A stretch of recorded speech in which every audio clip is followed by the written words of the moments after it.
Pemirsa, petugas TPS perempuan Genset terlibat aktif dalam pemilihan kepala daerah Pilkada tahun 2024 di Provinsi Bali yang akan memilih gubernur dan wakil gubernur Bali dan wali kota Denpasar periode 2025-2030. Partisipasi kaum perempuan Genset ini mendapat apresiasi dari penjabat Gubernur Bali Sang Made Mahendra Jaya.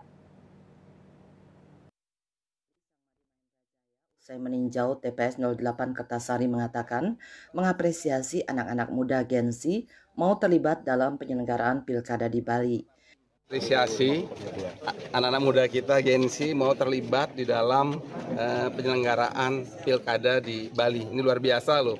Tadi kita lihat sama-sama Gen-Z wanita lagi usia 17 sampai dengan 21 tahun dan kita lihat TPS-nya begitu bersih, nuansa wanita, dan satu kali saya apresiasi yang datang dapat ekoenzim, menandakannya kepedulian terhadap lingkungan.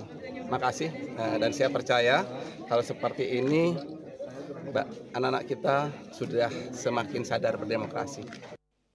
Seperti diketahui, semua petugas TPS 08 Kertasari merupakan Gen-Z, di mana yang bertugas tidak hanya KPPS-nya saja yang perempuan, tetapi pengawas pemungutan suara perempuan, petugas ketertiban juga perempuan, termasuk saksi perempuan, dan pengamanannya juga polwan. Generasi Z yang bertugas di TPS 08 merupakan anak-anak pelajar dan mahasiswi.